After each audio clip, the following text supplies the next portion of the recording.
Let's go over the carnivore diet rules.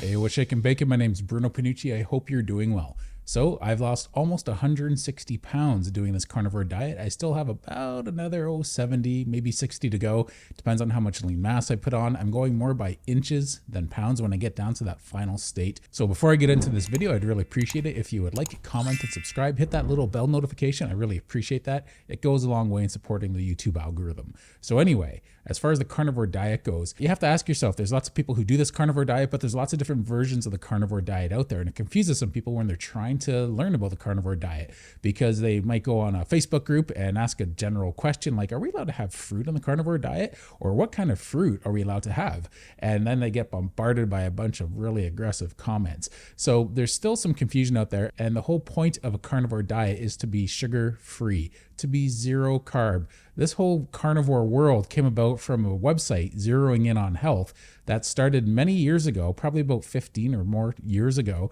from a group of people who were out there doing a zero carb way of eating. All they were doing was eating red meat and drinking water. That's it. They weren't even adding salt to their diet because they were getting enough sodium in the red meat. Now, they typically make sure to try and have fattier cuts of red meat like ribeyes, but everyone's a little different when it comes to what works for them as far as fat to protein portions go. Because you have to keep in mind, there's three types of fuels out there: proteins, carbs, and fats. You're knocking out carbohydrates as much as possible. Now, sugar falls into that carbohydrate group. So you're down to just fat and protein. You can't cut out one of your three macronutrients.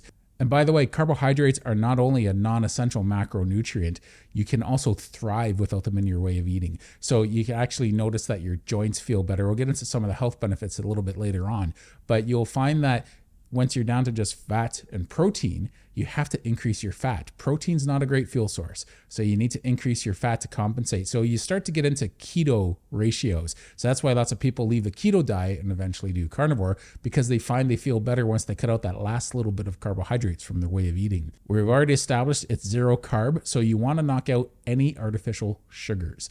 So anything that is a sweetener, it's out. You know you're an abstainer when all you're doing is thinking about the carbs and the sugar and all the things you can't eat on that diet. That should go away within a couple of weeks. It should completely go away after the physical cravings go away. The rest of it should go away within a few months. And after that, you should be able to sit in front of something that would have tempted you horribly, and it doesn't really faze you. So it's a good place to be once you get to that point. So lots of people think it's a limiting diet, but it's not, because it opens up your entire world. Your whole world isn't centered around food cravings anymore. So it saves a lot on the pocketbook. It saves a lot when it comes to planning, because it's easy to just do food prep. You stay satiated longer, so you don't have to eat as many meals in a day, but you are always trying to eat till you get satiated. You want to eat till you're full. The interesting thing is you can't get stuffed on a carnivore diet. Most people can't. Even if you eat till you can't eat anymore, you're still not going to get to the point where you're stuffed and you're thinking, oh, I should have done that, like you might do at a buffet. When you eat just protein and fat, you eat till you literally just can't eat anymore, and then you're fine. Now, if you're still coming from an extreme obese or diabetic background, you may still get a bit of a sugar crash, because what happens is your body's blood sugar goes up as you're digesting that food. So even though you're not eating carbohydrates, you're still getting a sugar response, which creates an insulin response. So we want to minimize both of those things by cutting out carbohydrates, and maybe for the first little while, managing your portion sizes. But typically, you eat as much as you want, as often as you want, and go from there. Eventually, your appetite will regulate and you'll start losing weight. Some people start losing weight immediately, and they also get the health benefits immediately. I always got the health benefits before any substantial weight loss.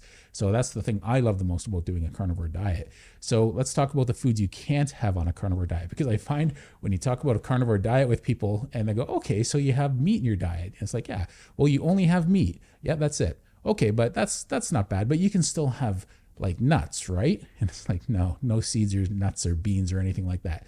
Really, you can't have that. And it's like, no, you can't have that. Okay, but you can still have some vegetables. No, there's no vegetables.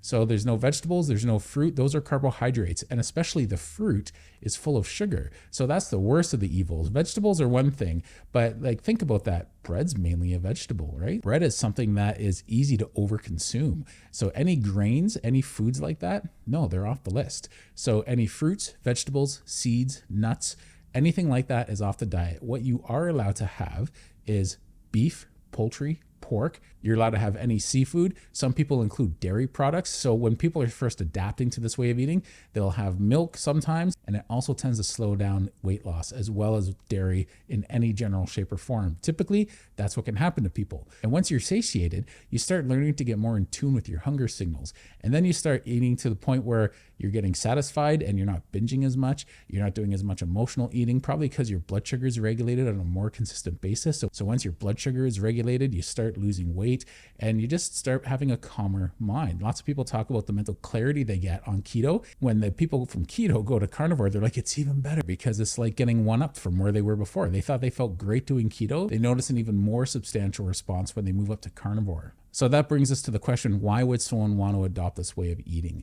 You know, it seems so restrictive. Well, some people have to do it. I'm one of those people. I'm an abstainer, not a moderator. I have to limit all that food that's not on a carnivore diet because I don't crave any foods on the carnivore diet. And when I have all these other foods in my diet, any sort of carb or artificial sweetener, I crave those things. And those things can't get out of my mind. And then I give into them like a smoker gives into a cigarette. So you have to keep in mind, if you have more of that addictive personality when it comes to carbohydrates and sugar, sometimes you might have to knock those foods out just to get your addiction under control. And then you'll find in the process, you got healthier. And as you got healthier, sometimes people turn around and they're like, I'm going to try reintroducing these foods. And I did that myself once a long time ago. And it took me years to be able to do a strict carnivore diet again because I went right back to my sugar and carbohydrate addiction. I didn't know that was an addiction until I originally started seeing a doctor in Toronto. And this doctor in Toronto, about an hour away from where I live, specialized in that. And for a year, I didn't have carbohydrates. I was great. It took me about 2 months of introducing carbohydrates and sugars back into my diet before I fell off the wagon. It was really bad, and I put on most of my weight. And so I've learned not to lick, taste, or bite of anything off of a carnivore diet. Often what happens is people feel younger.